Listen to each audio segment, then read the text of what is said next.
ta szczerość, której nam trzeba.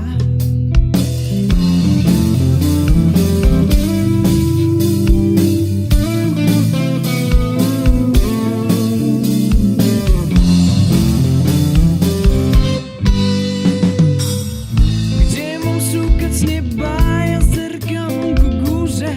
Chcę się dziś uśmiechnąć, no i żyć tu jak najdłużej. A przy ciemnych ulicach chorych fobii nie chcę patrzeć na ludzi gorzkiej zbrodni. No mam pytanie do ciebie dziś. Nie udawaj, że nie słyszysz mnie. No mam pytanie do ciebie dziś. Nie udawaj, że nie słyszysz. Gdzie mam szukać nieba? Gdzie ten spokój, którego nie mam? No gdzie mam szukać nieba? Gdzie ta szczerość, której nam trzeba?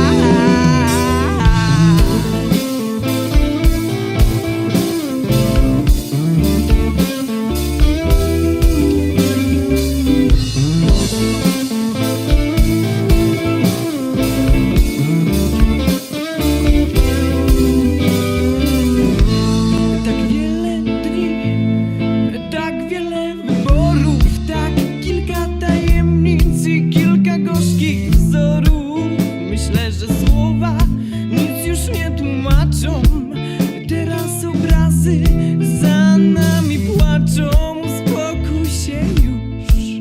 Pozwól mi krzyczeć znów. Pokaż tę bramę. No co? No uspokój się już. Ja i tak szukać nie przestanę.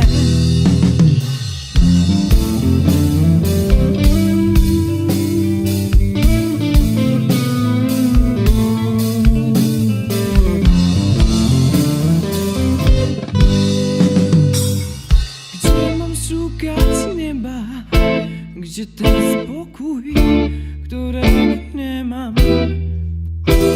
No gdzie mam szukać nieba?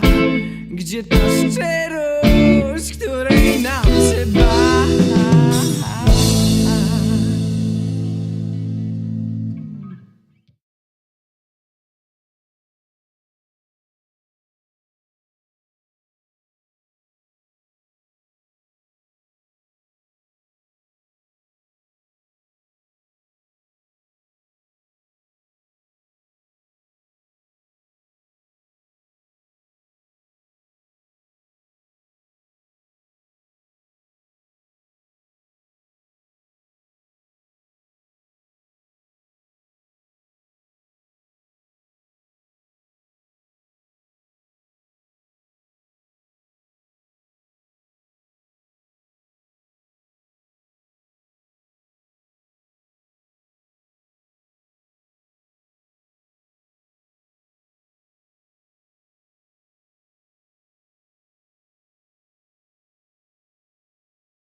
No i Regel się odwrócił i powiedział: pudel, dalej się nie da.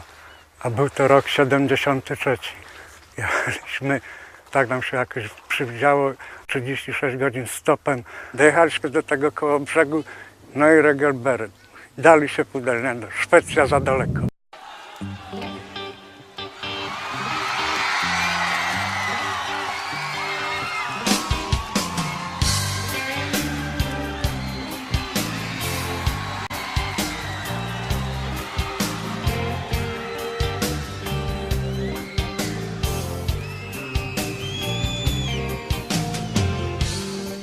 Miałem kiedyś wielki dom, piękny ogród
there's something inside of us.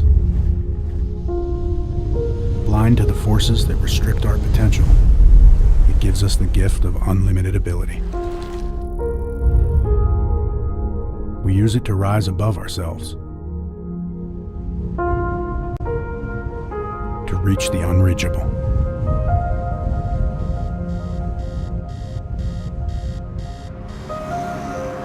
But for most people, it's unattainable,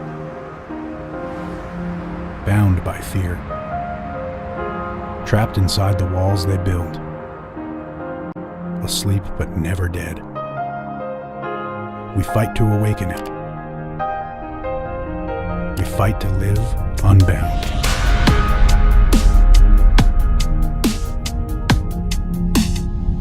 Unbound from our debilitating thoughts.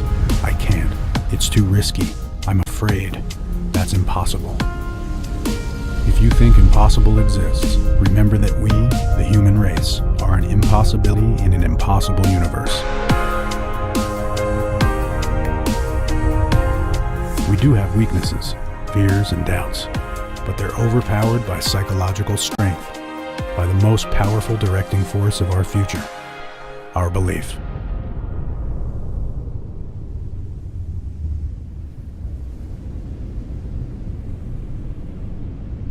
Fueled by this confidence, we redefine our limitations.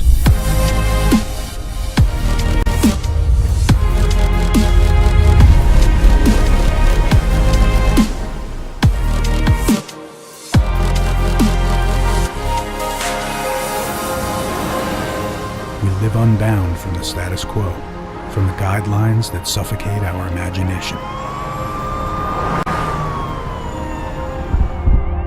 Instead, we follow our intuition, even when it guides us off the well-paved path into the unknown.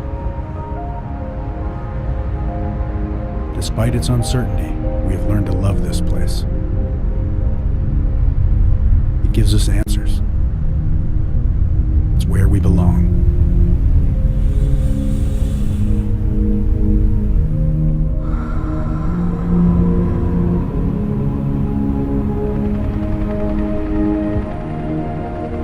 Rooted from a desire to feel alive, to experience, to escape,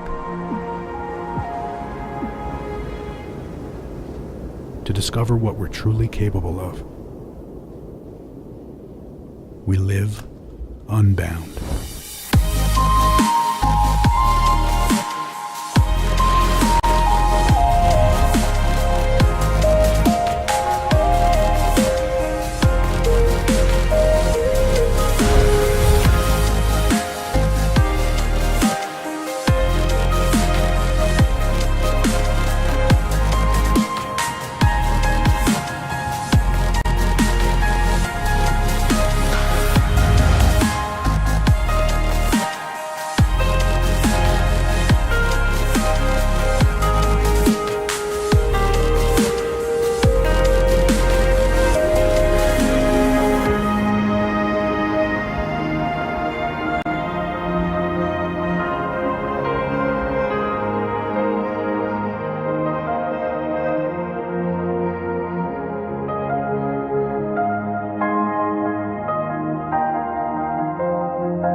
Stay hungry, stay foolish.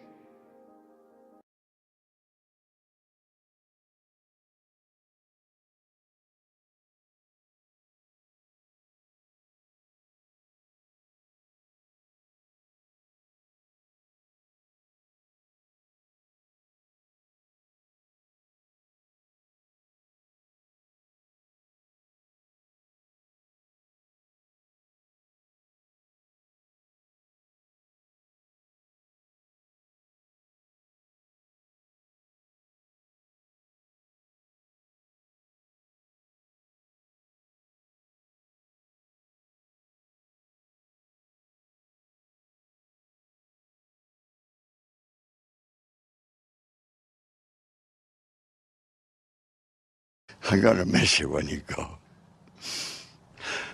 I'll miss you too, Ron. But you're wrong if you think that the joy of life comes principally from human relationships. God's placed it all around us. It's in everything, in anything we can experience. People just need to change the way they look at those things.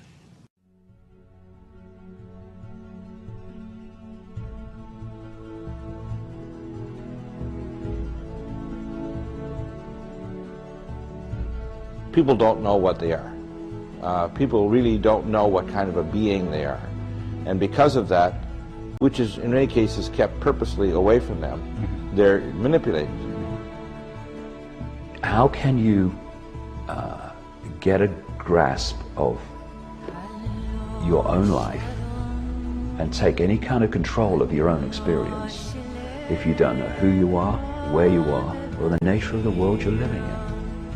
And this information for me is by far the most important. The chief responsibility you have to do is to know what you are and be a human being, not a human doing.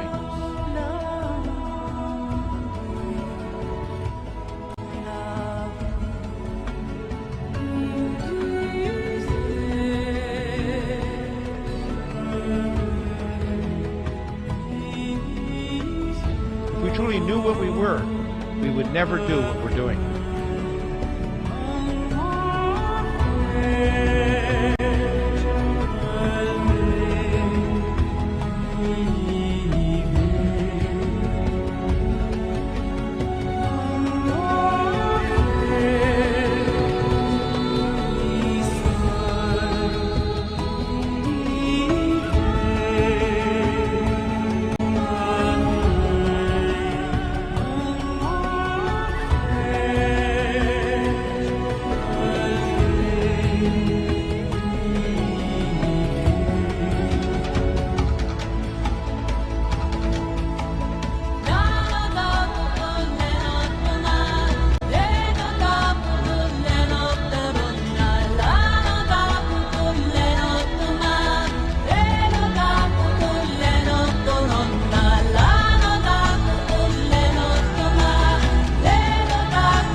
Although our package of skin and bones looks very convincing, it is a mask, an illusion disguising our true self, which has no limitations.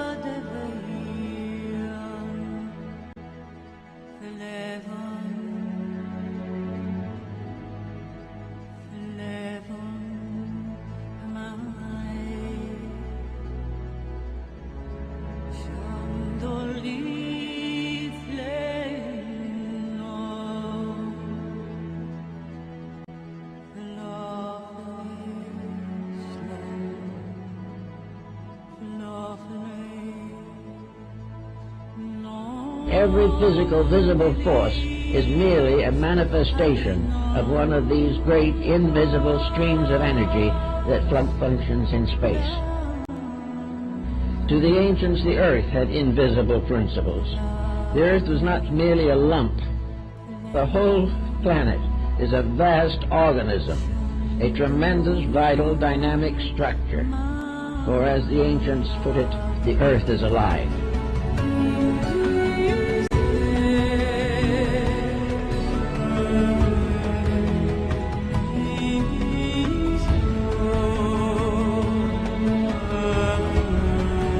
God did not create the universe. God became the universe. The human being and the universe itself are both one and the same phenomena.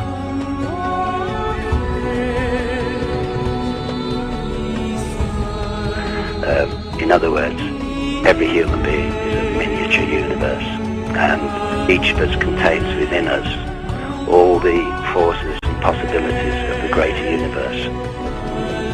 Your eyes are the eyes of the universe. And when you look at an object, it's the universe looking at itself through those eyes.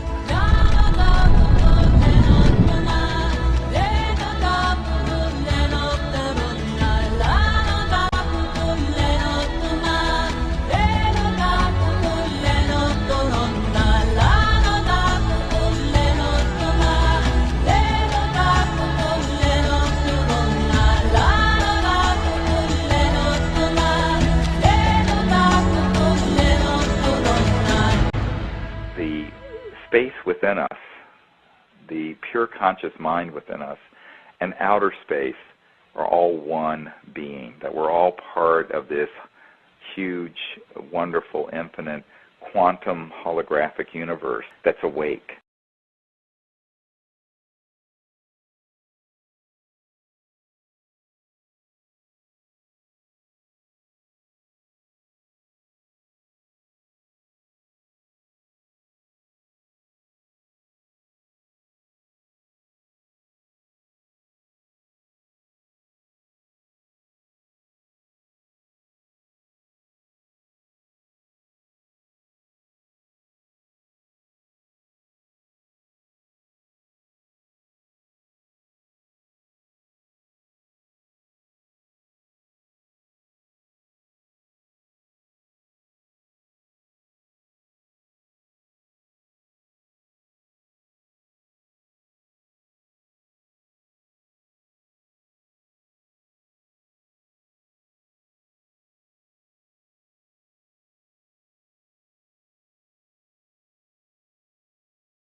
Wrote myself a check for $10 million for acting services rendered, and I gave myself 5 years, or 3 years maybe, and I dated it Thanksgiving 1995, and I put it in my wallet and I kept it there, and it deteriorated and stuff,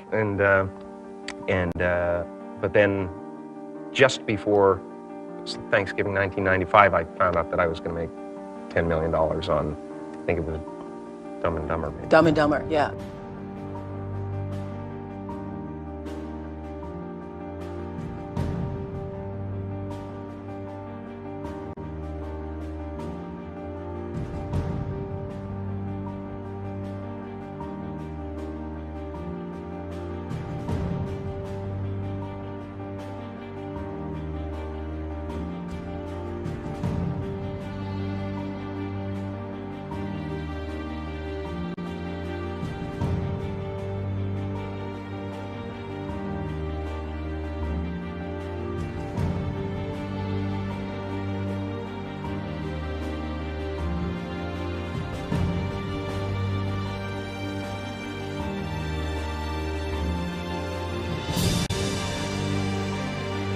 When a seed is planted in the ground, all you can do is water it. You cannot control the sunshine, you cannot control the weather, and you cannot control whether the locusts will come and try and destroy it. All you can do is plant your seed in the ground, water it, and believe. That is what allowed me to be in this position right now. I would not stop believing.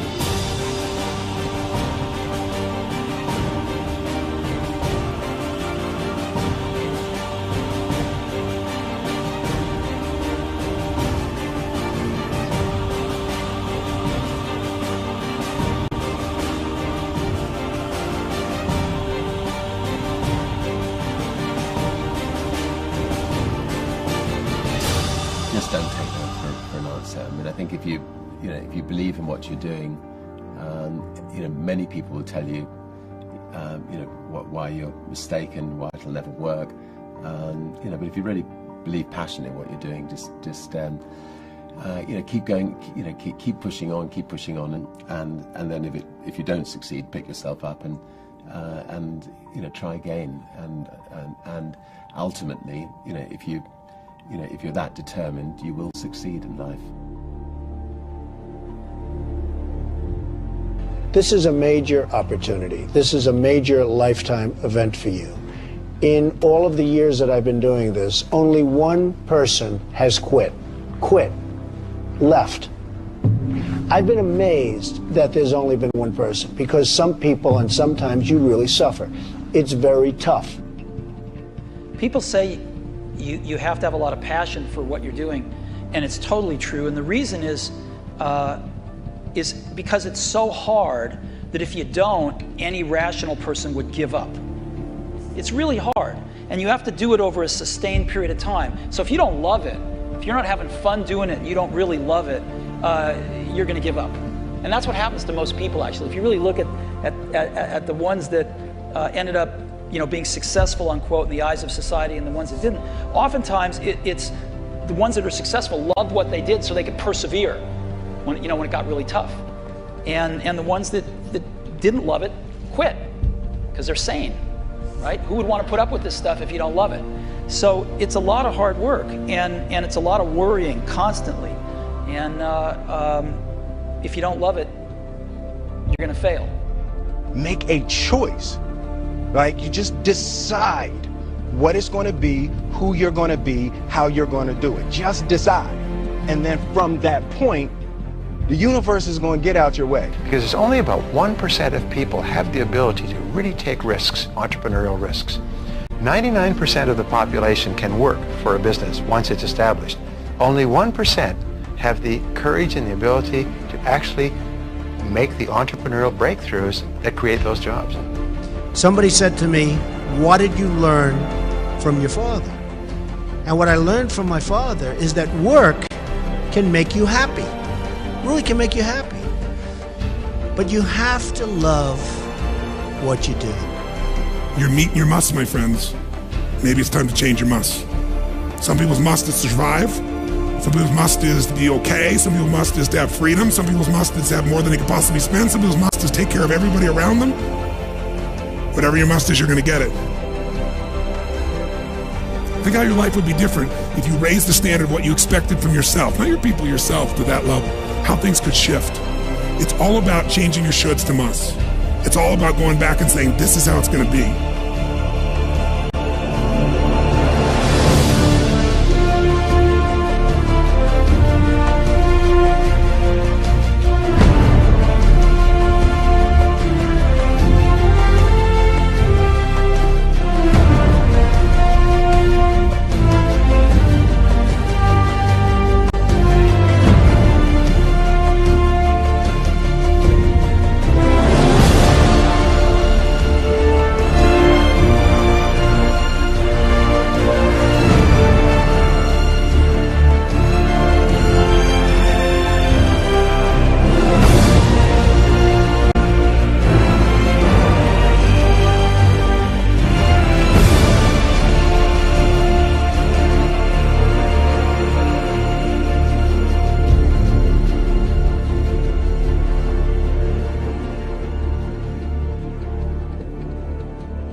I have an unfair advantage, I went to war.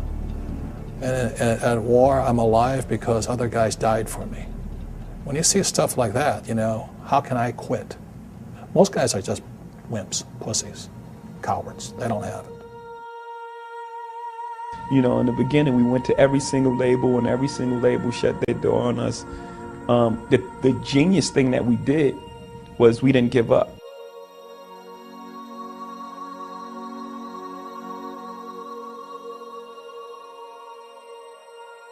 The guy who is willing to hustle the most is going to be the guy that just gets that loose ball.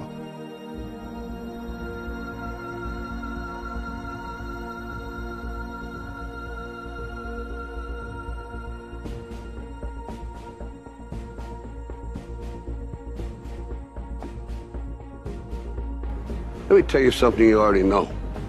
The world ain't all sunshine and rainbows.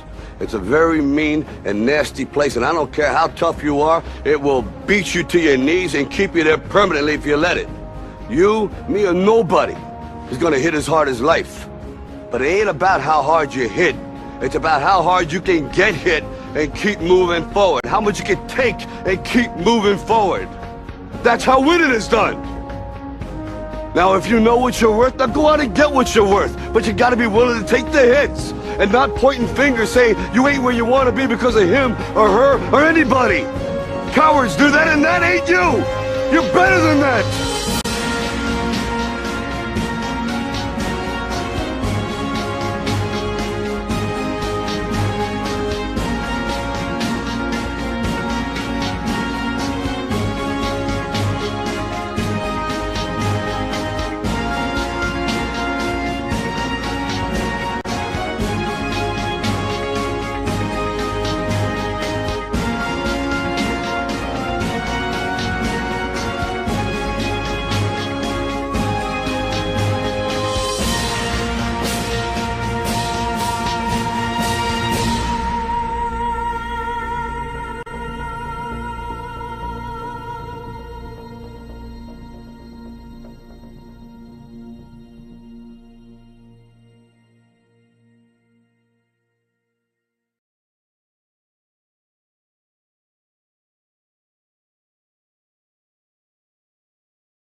Jezus powraca do rodzinnej Galilei, oddalonej od władz w Jerozolimie i zmierza na brzeg jeziora.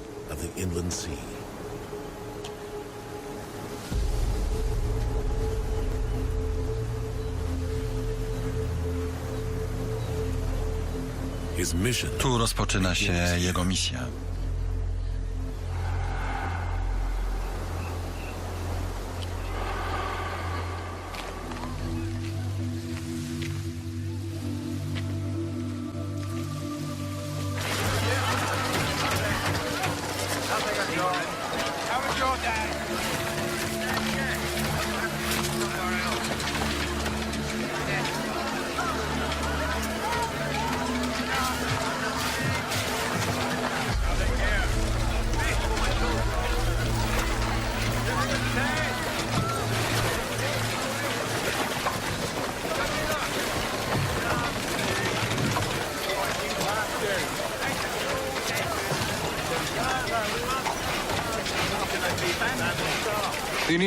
Potrzebujesz pomocy?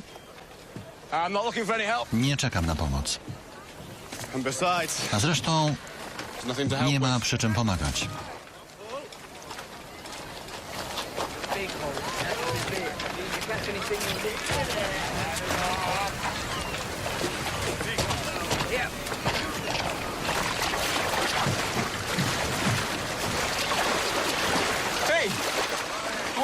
Co robisz? Nie możesz wejść do mojej łodzi. Słusznie. Podaj mi pomocną dłoń.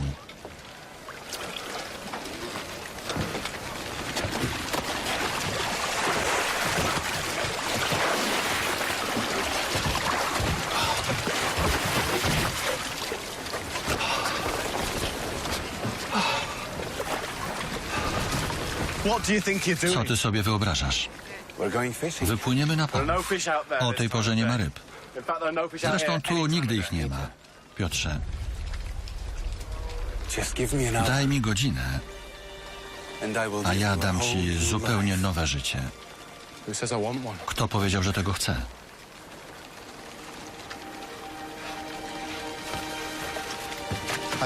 Mówię ci, tu nie ma ryb.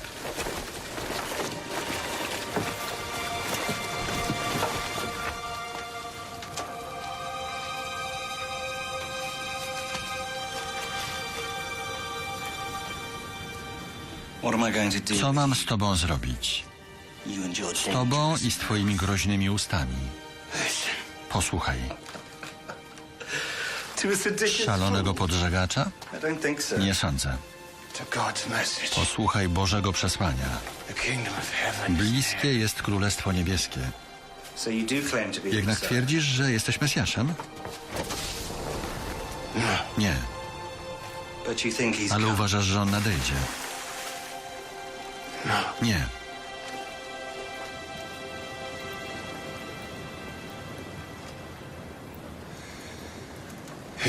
On już tu jest. Jest. Gdzieś w kraju. Głosi Bożą prawdę. Otwiera serca wszystkich ludzi.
Jak to się stało?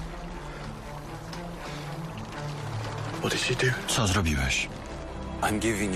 Daję ci możliwość odmiany życia.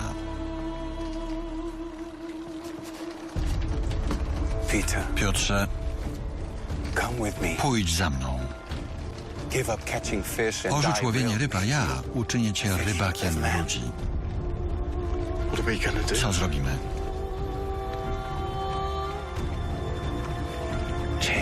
Zmienimy świat.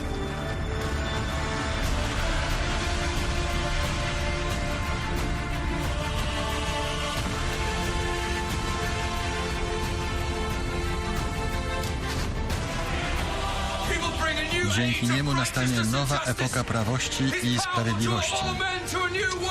Jego moc przyciągnie ludzi do nowego świata, wszystkie narody.